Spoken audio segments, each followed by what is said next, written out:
What if a large asteroid was headed to Earth?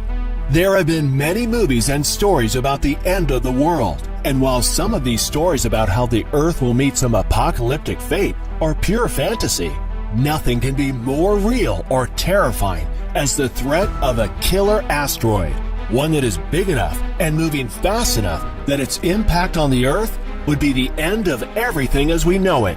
Everyone has heard about the asteroid that wiped out the dinosaurs 65 million years ago. Imagine sunrise on the last day of the Mesozoic era, 66 million years ago. Shafts of sunlight rake through the swamps and forests along the coast of what is now Mexico's Yucatan Peninsula. As the dinosaurs and other living creatures squawk, buzz, and stir to life, an asteroid the size of a mountain is hurtling toward Earth at about 40,000 miles or 64,000 kilometers an hour.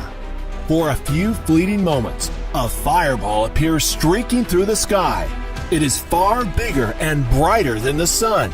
An instant later, the asteroid slams into Earth with an explosive yield of over 100 trillion tons of trinitrotoluene.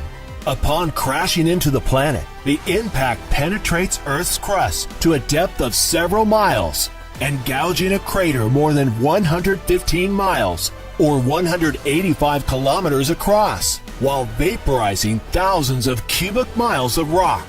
It creates a huge dust plume that completely covers the globe, blocking out all sunlight. Temperatures in the vicinity are so high that it literally cooks anything living alive within seconds. The event then sets off a chain of global catastrophes. Is it possible this could happen again? And what could we do to stop an asteroid that would threaten most, if not all, life? We're not talking about a small meteor, but a very large asteroid about 6 miles wide. The difference between an asteroid and a meteor is that an asteroid is a much bigger rock than a meteor, but not as big as a planet or a moon. But a rock traveling towards the Earth at 30,000 kilometers an hour, it doesn't have to be big to create major damage. Consider for a moment the Chelyabinsk meteor. The explosion of the meteor, which occurred above the city of Chelyabinsk, helped bring the asteroid threat into a new realm of reality. The Chelyabinsk meteor caused damage to over 7,200 buildings and injured around 1,500 people, and it was only 20 meters or 65 feet in diameter. Now just imagine for a moment an object much bigger could be 1,000,000 to 1,000,000,000 times more powerful, but it would need to be a much bigger rock. An asteroid is big enough that it is sometimes called a minor planet or planetoid. There are millions of asteroids orbiting the sun, and some of these asteroids can be hundreds of kilometers wide.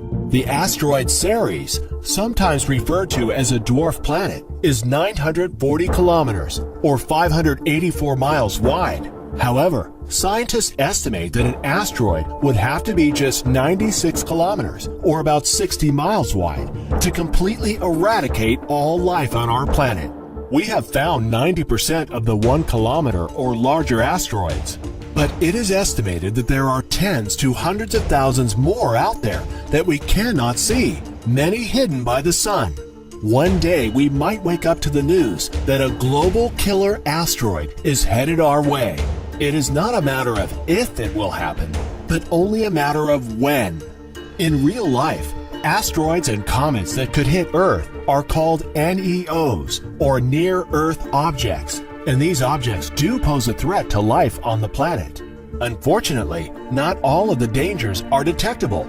In fact, scientists sometimes only discover some of these nearby space rocks after the objects have already swung by and missed the planet. So if the end came suddenly by an asteroid, there is a good chance that we wouldn't know it was coming until it was too late. However, if we did have a warning, there might be little we could do about it. Deflecting an asteroid would have to be the first methods attempted if a giant space rock was discovered to be on a collision course with Earth.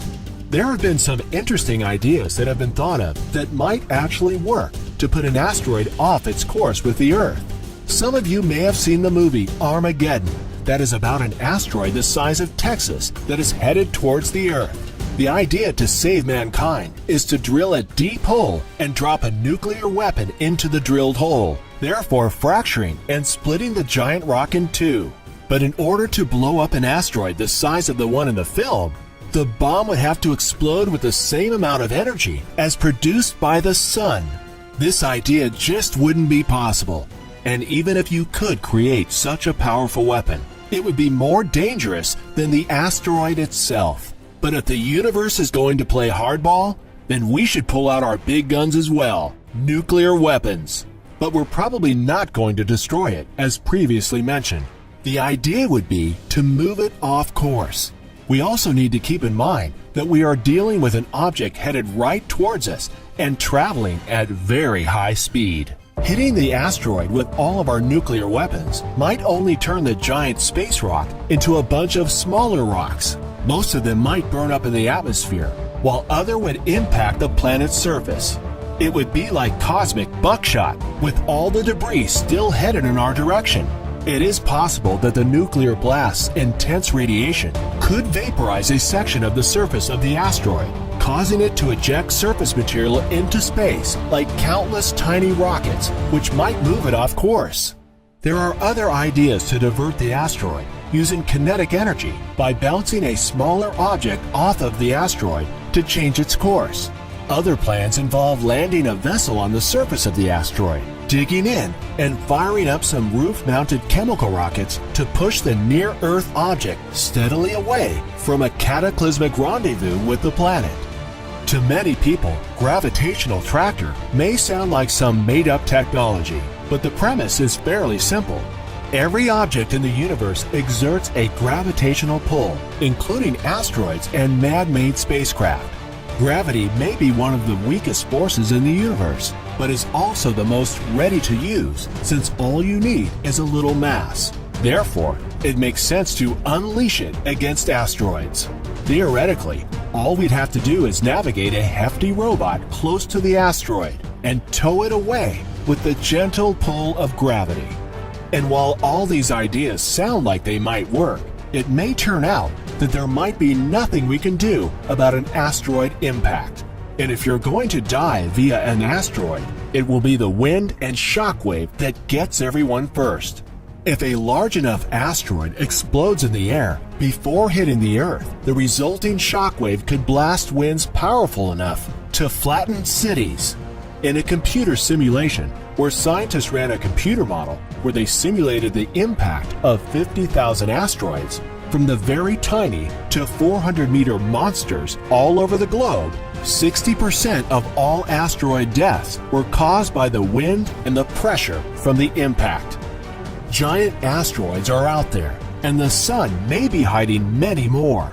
On 24 December 2004, a team found an 885 feet diameter hunk of dark space rock was heading our way, with a 1 in 25 chance of smashing into Earth in 2036. The ominous spinning rock was soon named Apophis after an Egyptian god, the Uncreator. But the Jet Propulsion Laboratory, which tracks NEO orbits, soon refined the prediction down to a much less threatening 1 in 250,000. That still means Apophis will pass between us and our satellites and be visible to the naked eye. The next time the asteroid will pass close to Earth will be on October 26, 2028. It is predicted it will be about 2.5 times the Moon's distance from Earth at its closest point. It is estimated to be about a mile wide and is traveling at a speed of 48,000 kilometers or 30,000 miles per hour. But you can rest easy. NASA says that it will not affect the planet in any way. Bennu is another asteroid that whizzes past Earth every few years. In fact, there is a chance, although a slim one, that the asteroid will collide with Earth in the near future, less than 200 years from now. Bennu has a shape that looks a bit like a spinning top. It is roughly 500 meters or 1,640 feet in diameter and orbits the Sun once every 1.2 years or 436.604 days. Every 6 years or so, it comes very close to Earth. Although its small size, the damage it would create if it impacted the planet would be catastrophic. And even though these things are flying around out there close to our planet, so far, we're in no grave danger. NASA estimates that it has found 90% of the kilometer-sized, dinosaur-killing asteroids in our general vicinity. The medium-sized asteroids on the order of 450 feet in diameter are harder to spot, but can still cause significant damage. The more we keep an eye on them, the more we can devise engineering solutions to push a deadly asteroid off a collision course. We hope you enjoyed this video. What would you do if you found out there was an asteroid headed to Earth? Let us know in the comments. And if you enjoyed this video, click the subscribe link to get notified of new videos. We appreciate you and want to thank you for watching. Until next time, follow your destiny.